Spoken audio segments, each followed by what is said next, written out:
We have Mr. Michael O'Brien coming up next. I would give him a wonderful introduction, but I'm going to expect him to, you know what? I don't know what to say other than, here comes Michael O'Brien. So folks, put your hands together. I want to let this gentleman have the rest of his evening right now. I once knew a woman who sucked so bad she wheezed. No matter what I did, she was never pleased. The more I gave, the more she wanted, and what she had, she took for granted. She bitched about the future. She whined about the past. I had to climb a ladder just to kiss her ass. I gave her all I had, my goods, my cash, my life, and I thank the Lord in heaven that she never was my wife.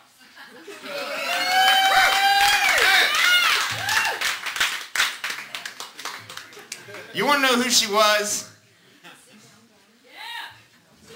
Read chapter 4 of my new book. I wrote a whole chapter about her. It's interesting. I left out of here to go live in Cincinnati about a year ago. I came back this week on Tuesday. Tonight is my last night in town. I've been here promoting my new book. It's called Beneath the Shadow of the Arch. It's a collection of short stories about my adventures in St. Louis. And I'll tell you, in the chapter that's about the woman who that last poem was dedicated, and there are nice ones as well that were dedicated to her, I met that woman here at the Venice Cafe. And I met so many people who I wrote about in this book, including Paul Stewart, Samantha, chapter 8. The Venice Cafe is as much of a character in this book as myself and all of the different grassroots artists that help to create the cultural activities that go on here in St. Louis and have been occurring for the last 20 years. And I thank the Venice for being such an inspiration. And I hope that I have honored the Venice, as this book has now gone to California and North Carolina and Finland. There are people all across the world right now reading about the Venice Cafe because of this book, Beneath the Shadow of the Arch. Thank you, Jeff Lockheed, for such a special gift to St. Louis. It has been a moving experience to have been here over the years. I have told everybody, Mo will admit that I've said this is true, that if you can play the Venice, you can play any house in the world. I just want to say one quick bit, and then I'm going to do a poem and be done. I got to Cincinnati and I didn't know anybody. I had yet to start a job. I didn't have a lot of money. I found myself imprisoned in solitude in an apartment. And during that period of time, I turned to an old friend, and that old friend was my writing. And over the course of the next 4 months, and things of course got better, I'm a hard worker, but over the course of that next 4 months, I worked and worked and worked to write these 8 stories. And I kid you not, at the moment in June when I was finishing the very last paragraph of this book, I fell to tears. I fell to tears. They began streaming down my eyes. There were 2 reasons this happened. One, I finally finished a full-length book. It had been a dream of mine for a long time. It was an accomplishment that I know a lot of people share with me, but I did it.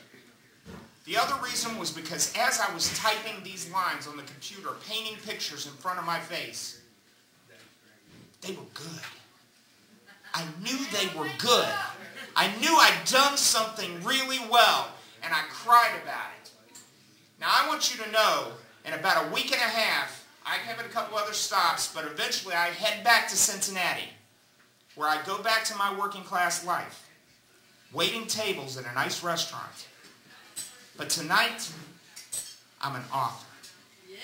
And I want you to share my dream. I have books available, and I am offering them tonight only. They're being sold at some bookstores in town at $10, but I will sell books tonight for $5. Just to get as many into St. Louisans' hands as I possibly can before I leave town. So please see me. If you want to pick up a copy of Beneath the Shadow of the Arch, Laura Sheffield, is it any good? Oh, it's great. She says it's great. I'll take her word for it. Last poem, I haven't done it in a while. Many of you have probably never heard it. I remember 1972, riding with my dad in his shiny Gran Torino, listening to a 2-speaker monotone AM radio. The Eagles told us to take it easy, while Yes let us round about. I loved that man, and I still do. Like everything I ever loved, I remember the tunes. At night, Dad drove a cab. Mom would be scared he'd be gone so long, so she drug out 33s to play us a song. And we'd hop around in footy pajama pants, singing with the speakers till midnight we'd dance. Doing the twist with chubby checkers, wanting to hold hands with the Beatles, spinning 4 tops while Elvis told us we were his teddy bear. I remember the tunes. It was the music on the radio, the downbeat on the stereo, dancing in socks, listening to rhythm rock. Late night I would howl to the moon. I remember the tunes. Going off to school, I loved my first little girl. Man for man said I was blinded by the light, and I'm sure they were right. But when lunch brought the rain, we put milk money in the jukebox and we danced in the gym. I doubt we felt like Frampton did. Still we sang like we understood. A small transistor radio I used to sneak out, used to sing me these songs as I walked myself home. I remember the tunes. Going up the stairs to Huntington High and Sticks said it was the best of times. They sure were for me. See, Bruce said we were born to run, but Jackson said we were running on empty. Who cared? We ran and souped up Chevelles and vintage Mustangs, banging our heads to Led Zeppelin, Deep Purple, and Judas Priest. And when Elton's son went down on us, we sat in bedrooms, filling our heads with marijuana, listening to poetry by Pink Floyd. I remember the tunes. It was the music on the radio, the downbeat on the stereo, dancing in socks, listening to rhythm rock. Late night I would howl to the moon. I remember the tunes from ABBA to Zebra, Alan Parsons to Zappa, Boston, Chicago, Kansas, America. I learned Leonard Skinner in Sweet Home Alabama. See, the Stones said I couldn't always get what I wanted, but they always gave me what I needed. Man, I've been turning pages with Seeger and danced with the Jacksons, done cocaine with Clapton, been arrested by the police, rode the river with Creedence, and sing Purple Haze with Hendrix. I remember the tunes. It was Joplin and me that were with Bobby McGee, dancing to Bojangles and singing to Amy. See, Steely Dan moved me. Jim Croce soothed me. See, I held on with Triumph and I dreamed on with Aerosmith. But when Eddie Money gave me 2 tickets to Paradise, I took the long way home with the Doors to the end. And through all the music, it was Taylor that said I had a friend. Yeah, I remember the tunes. Thank you. My name's Mike O'Brien. I'm in town one last night. Buy this book, but more importantly than buy it, read it, man.